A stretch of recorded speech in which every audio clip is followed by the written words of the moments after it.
Assalamualaikum. Saya Hasina Tiong binti Abdullah daripada Batu Pahat, Johor. Saya ada kes satu mu'alaf. Dia orang Pening, bekerja di Batu Pahat, di Johor lah. Lepas tu dia berkenalan dengan seorang pekerja Indonesia cleaner. Datang ke Malaysia atas ada permit lah.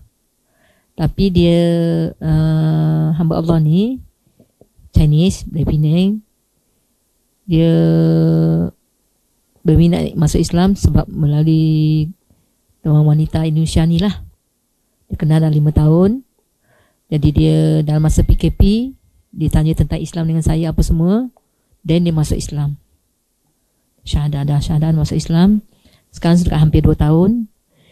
Dia berhasrat nak kahwin dengan perempuan ni. Masalah sekarang, pihak isteri dia, bila dia masuk Islam, maksudnya dia bagi tempoh dengan isteri dia 3 bulan gitulah. So dia kalau dia fikir nak masuk Islam, isteri dia nak ikut-ikutlah kan. Tapi isteri dia main tarik tali. Lepas 3 bulan nanti saya akan tiba masa saya fikir saya nak masuk ke tak nak masuk, nanti saya akan fikirlah. Persoalan sekarang, pihak lelaki ni dia nak masuk Islam. Tangguh sebab PKP tu hari kan. Dia nak perempuan tu nak balik sana pun susah. Jadi sekarang kita minta tolong pejabat agama macam mana selesai masalah tu. Perempuan isteri yang sah ni, isteri yang sah sivil ni macam tak nak cerai. Yang perempuan Indonesia ni desak yang lelaki nak suruh kahwin sebab dia janji. Jadi kita dah bawa ke pejabat agama. Setakat ni tak boleh selesai sebab dia orang luar. Jadi kita tak nak ada kemungkaran kan. Jadi kita kalau boleh macam mana nak selesai masalah ni. Nak bagi kahwin? Bagi kahwin boleh kahwin. Nikah. Dah yalah bagi nikah lah. Kahwin bahasa Melayu, nikah bahasa Arab. Okey, saya respon sikit macam ni. Saya sebut dari segi fenomena isu-isu ini di berbagai peringkat. Satu, kalau suami masuk Islam, isteri tak masuk Islam, berapa lama tempoh isteri tu boleh ikut dia sehingga dia dikira tak memerlukan akad yang baru. Akad yang baru ni maksud dia boleh remain kahwinan yang lepas itu sebagai dianggap sah. Maksudnya kalau dia masuk Islam tu tak payahlah nak pergi angkat semula, kata tak perlu. Okey. Isu tu dulu. Okey. Isu sebaliknya juga ada juga. Di barat, dia orang tanya lebih hebat pada tu soalan. Kalau perempuan tu masuk Islam, berapa lama suami tu boleh tunggu? Kan? Untuk jawab dua-dua ni, saya nak sebut perbezaan dia yang mungkin sebahagian kita tahu, tapi saya nak sebut untuk kita faham.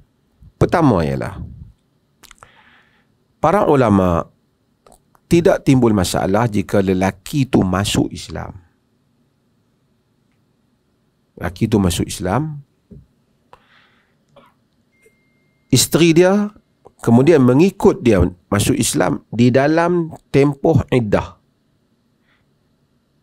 3 bulan ataupun 3 kali suci ataupun dalam sebahagian mazhab 3 kali haid kan? Okey. Dalam tempoh itu kalau dia masuk Islam, kita pakai yang lama. Yang ni kita tak payah angkat yang baru. Majoriti para ulama setuju hal ni. Semua setuju hal ni. Cuma kalau mereka bincang pula, kalau sekiranya dia masuk Islam, isteri dia tak masuk. Isteri dia Kristian atau Yahudi. Selain daripada mazhab Syafi'i, mazhab yang lain, mereka Hanafi, mereka membenarkan untuk terus suami isteri. Sebab ahlul kitab. Sebab itu kita tengok ada yang kebanyakan Arab tu, macam Yasir Arafat lah, isteri dia Kristian. Kita tahu macam mana? Pakistan ramai lah, pasal mereka boleh. Dan kita di Perlis pun fatwa yang sama. Orang kata tu ahli kitab dah ubah kitab. Memanglah kalau dia tak ubah kitab, dia masuk Islam lah daripada awal. Sebab dia memang Kristian lah. Allah menamakan, Allah kata, wal muhsanatu minal ladhina utul kitab. Orang wanita-wanita yang menjaga kemaluan mereka di kalangan ahli kitab tu halal untuk kamu. Ahlu kitab, Allah nama ahlu kitab. Walaupun Allah kata ahlu kitab tu menyeleweng. Kan? Tak apa, saya nak sebut dulu supaya saya jawab semua. So kalau dia ada ke isteri, dia Kristian ataupun pada para ulama yang lain, it's okay untuk remain sebagai suami isteri. Tapi peranan dia lah sebagai suami untuk mengajar agama. Tapi tidak boleh kalau dia Muslimah yang masuk Islam, suami dia Kristian, dia tak. Ini hanya membabitkan lelaki. Membabitkan lelaki. Okey. Para ulama berbincang, tadi saya kata, berapa lama mereka boleh duduk dalam tempoh tadi, suami isteri. Saya bagi tahu, majoriti kata tadi 3 kali suci. Tetapi di sana ada pendapat. Pendapat ni disebut oleh Imam Ibn Qayyim dalam Zadul Ma'ad. Dan disokong oleh banyak para ulama, terutama ulama-ulama zaman moden ini di Eropah.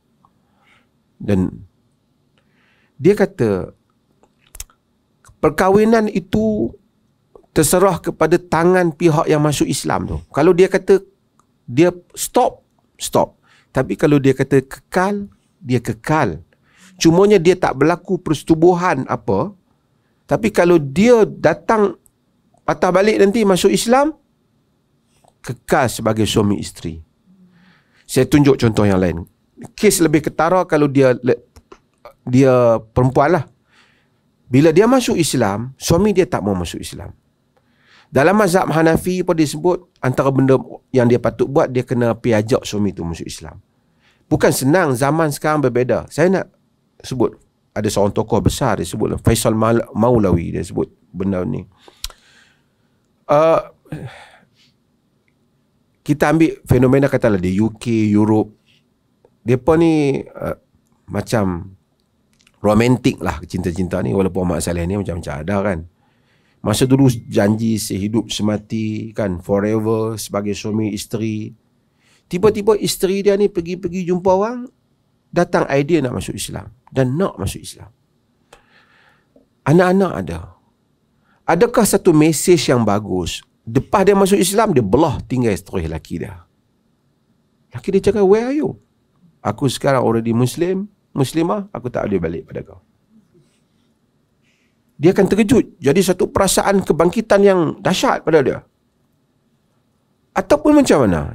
Jadi mereka kata, yang pertama ialah, bila dia masuk Islam, perkara yang pertama bagi seorang Muslimah, dia tak, setelah dia mengucap masuk Islam lah, dia tak boleh bagi suami dia yang non-Muslim itu touch dia, melakukan persetubuhan dengan dia. Tetapi itu tidak bererti rumah tangga sudah terongkai. Dia maintain rumah tangga tu pada qaul jumhur sehingga 3 kali suci. Pada Ibn Qayyim dia kata, kalau dia masuk Islam perempuan tu, lepas daripada 3 kali suci ataupun 3 kali haid, dia buat keputusan, aku dah tak mau dengan suami lama, aku nak kahwin lain. Dia dah habis iddah, dia boleh kahwin. Tapi kalau dia buat keputusan, aku nak tunggu lagi suami lama, 1 tahun pun aku tunggu, 2 tahun pun aku tunggu, aku tak mau orang lain, aku nak pujuk dia masuk Islam, boleh. Bila dia tu masuk Islam, tak perlu angkat yang baru. Dia kata pakai angkat yang lama, terus jadi suami isteri. Ini pandangan Ibn Qayyim. Majlis Fatwa Eropah ramai menyokong pandangan ni. Pasal Eropah dia ada masalah yang lain. Tu saya kata perkara alam ni. Kalau ustaz-ustaz Malaysia dengar ni, saya ni, oh teruk ni keluar mazhab ni. Macam tu lah. Dia buat terkejut. Johor saya tak tahu terkejut terang mana. Tapi kita kena ada fleksibel. Kita kadang-kadang ustaz tu cakap, dia senang lah, dia duduk rumah dia, mak bapak dia Islam, dia tak ada isu tu. Dia tak fikir orang yang ada masalah ni. Sedangkan khazanah Islam itu luas. Ulama-ulama yang ada ni, macam saya kata tadi, benda ni boleh dilihat pada angle yang berbeza. So dia ambil pendapat Nabi, kata Aisyah, ma khuyyira bainal amrayn illa ikhtara aisaruhuma. Nabi tidak diberi pilihan antara dua benda, melainkan dia pilih yang mudah. Dan keadaan tu bukan kaul mamat tepi jalan. Bukan kaul hak perempuan rambut apa tu yang masuk pilihan raya kalah ni. Bukan kaul dia. Bukan pendapat dia tu. Ini pendapat para fuqaha. Sajalah. Saya tak tahu nama dia. Okay. Ini pendapat para fuqaha. Kan? Para ulama dalam hal yang seperti ini kita boleh pilih. So, dia ada peluang. Kalau dia nak kahwin, dia boleh kahwin. Dia boleh kahwin lah. Pasal dia dah masuk Islam.